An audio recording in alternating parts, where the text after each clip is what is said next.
The Arizona Cardinals basically didn't do a lot to address this offense, and we're rocking a very similar unit. We're going to be talking about that today, and there have been literally no changes. We might have one change at guard unless we bring Will Hernandez back, but as it stands, the offense is the same. And that could be a little bit problematic, but we're going to discuss that today. What needs to improve, what needs to change, and how we can get better, and then what it's going to take to actually make the playoffs this year. But before we do that, if you guys are new to the channel, end up enjoying today's video, consider hitting that subscribe button. I post Arizona Cardinals and NFL related content. We are on the road to 9,000 subscribers. You guys have been showing so much love. Appreciate y'all from the bottom of my heart. But let's hit 9K. Let's hit 10K before the beginning of the year. We have till August. So we have 3 months to get 10K. That is 1,700 subscribers. I believe we can do that. Let's go ahead and push the goal. But let's go ahead and dive into this offense. And you guys let me know the things you want to see improved down below before I even get started. But let's go ahead and kick it off with my list. I would say first things first is Kyler Murray has got to step up. He's got to elevate the talent around him. He has to be an elite quarterback this year. He has to be a top 12 consistent quarterback for this team to go, and we have the weapons to do so. We have a ton of talent, a ton of players, but what we're going to talk about with Kyler is not the talent level that he has. It's not the way he plays football. It is consistency. We need this man to be a consistent quarterback all year long. In the second half, you guys know the second half collapses are real under Kyler Murray. Ever since 2019, we've always been statistically worse in December or November. I don't know why that is, but for some reason, it's the truth. Look at his December and November games. Against Chicago, we got packed up. 0 touchdowns, 0 interceptions. Jets played a fantastic game. 266, a touchdown, 91%. Then he also had a 1 interception game against Seattle. That was abysmal, terrible game. The second one against Seattle was even worse, and he had a statistically good game, but it wasn't a good game. Against Minnesota, honestly, this Minnesota game doesn't look as bad as it was. 2 of them were basically arm punts. His interceptions were interceptions at the end of the day. They weren't great. But that Minnesota game was not on him. We should have went for the kill on 4-yard line. We had the 4-yard line, could have punched it in, went up 10, but we did not. We messed that one up. That game is not on Kyler, and overall, it's just not on Kyler to begin with. Seattle, this one is. Drew Petzing opened the playbook a little bit, let Kyler air it out, and he threw back-to-back interceptions on back-to-back plays, which he hasn't done his entire career. That was bad. Kyler has to be better. The QB rating is better in that one than the one against Minnesota, but we were kind of out of that one from the start. So yeah, it's not really looking great for Kyler. And then against the Patriots, we won. It was a super run-heavy game. Panthers, again, that one wasn't really his fault. Rams, it's not his fault. It's really not his fault. That came down to a Trey McBride off the helmet play. Just bad luck right there. And then 49ers, they got blitzed. Screw the Niners. So overall, Kyler does have to clean some stuff up. But let's go ahead and take a look at the records just so you guys know that this is statistically a real thing. Kyler in his career in September is 7-9-1. October, he balls out 15-8. November, like I said, it starts to decline. 4-10. December, 8-15. January, 2-3. You see the win percents. He's fantastic in October. In September, he's pretty solid, a 44 win percent. That's not great, but he's been solid. October, 65%. That's exceptional. November, decline, 28%. December, 34%. Decline. January, he's about even. That's 40%. 2-3. That's not terrible. You might be asking, because it's a different regime, what does it look like under Monty Austinfort and Jonathan Gannon? Well, here it is. Coming off an ACL tear, it's a little different, so we haven't really gotten the legit sample size. But we saw it last year. This team was honestly just not good in the second half. We were not great. 1-3 in September. 3-1 in October. That's really good. 3-3 in November. He's getting better in November. But December, there it is once again. 3-6. Not good. January, 1-1. Middle of the pack. He's average. He's even. That's not bad. November, you're even. That's not the worst. 1-3 in September is not great. October, we need a bigger sample size, and we need to see what he does this year. But this is step one in moving this team to the right direction, is Kyler Murray being consistent and cleaning up those second half mistakes. We go as our quarterback goes, and he needs to be consistent year long. Hopefully that happens. Kyler needs to clean those things up, and he is very aware of that. The next thing is Marvin Harrison Jr. has to elevate into this team's wide receiver 1, and he needs to do it quick. We need him to be quick. We need him to be, honestly, just better than what he was, and he was pretty dang good. He had a lot of things where it's like, hey, those are rookie mistakes. You're not there. He even told Kyler Murray, I have a lot of growing to do. This game was moving at 1,000,000 miles per hour until like week 7, and then it kind of slowed down. He said, I was I was seeing the game at 1,000,000 miles an hour. He literally told Kyler that. Kyler came out and said that. So he's going to be fine, but he has to clean up some things. He knows that his work ethic is through the roof, and he's going to be an insanely talented receiver in this league. So what I made a tweet in 2024 about, and when the season ended, is that Marv has a lot of things he needs to fix going into 2025.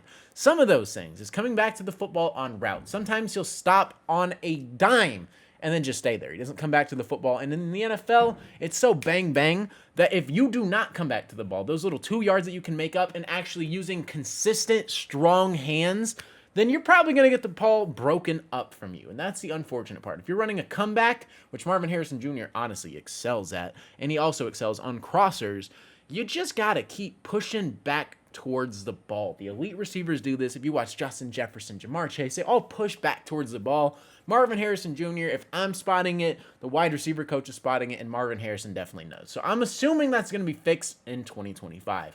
Also, the 50-50 balls that Kyler's given him, you got to come down with these. You got to go up aggressive. You got to be strong. You have to get the football. You got to use those strong hands and just rip it away from the defensive back. You are 6'4", over 200 pounds, and we're also going to talk about the weight gain that he put on.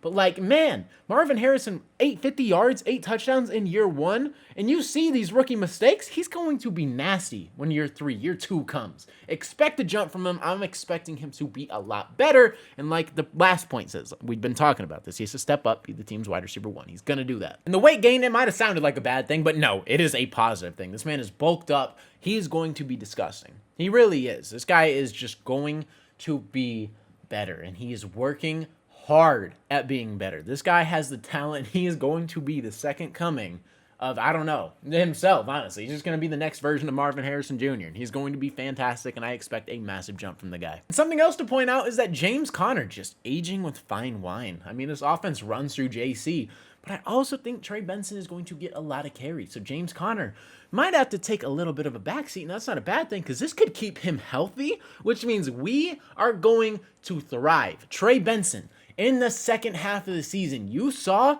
the confidence. You saw the game start to slow down a little bit. You saw just the comfortability, and that's what we need from our players. Trey Benson, if we can keep James Conner healthy and Trey Benson getting more carries and it leans more 70-30 or 65-35% and Trey Benson comes into his own, we're going to be in a good spot. He, honestly, just gap reading, just the ability to actually hit holes was improved so much. You saw the comfortability. He was playing really slow, and he was just losing yards. He was picking up 1 yard a game. That's not going to happen. And James Conner putting up 1,100 yards basically and 8 touchdowns last year, just showing he could still play at an elite level. And you have this rookie who's coming into year 2 behind you who is exceptional. I love that for James Conner, and I love that for this offense. So Trey Benson actually getting split reps this year, which I'm assuming happens. That's not confirmed. This is just me projecting, is going to save James Conner's longevity, and that's going to put us in a good position. And we got to talk about one of the best tight ends in the entire NFL. This guy's catch radius is ridiculous. You could throw the ball 3 feet over his head, and he's probably still going to come down with it. 4th in receptions in the NFL, 1,146 yards, tied for 11th, but only 2 touchdowns. He had 4 total touchdowns, but 2 receiving touchdowns. That's got to be fixed. We need to target him more in the red zone because he has the catch radius, like I said, to win those jump balls, to get those contested catches. He needs to be a target, and unfortunately, in the one he did, it bounced right off his helmet, and we lost the game against the Rams. So, unfortunate, but I expect that to be a huge focal point going forward, and that Trey McBride, if we can get this man in the end zone, is going to be the best tight end in the league. It's not even close. Not many flaws in his game. He's a willing blocker, one of the best receiving tight ends in the league. Pair those two together, just unstoppable. He is insane. And the final point, looking back at our statistics, we put up a decent amount of points. 12th in the league, 23.5. If our defense steps up into their own, if we are a top 12 offense, we're probably going to win a lot of games and probably be in the playoff conversation. 3rd down conversion percent, 43, which was 8th in the league. We couldn't really convert on 4th down as high, but that's fine. That's genuinely fine. 2.5 touchdowns per game. That's 13th in the league. As you guys see, our run game, exceptional. Number 8 in rushing touchdowns per game.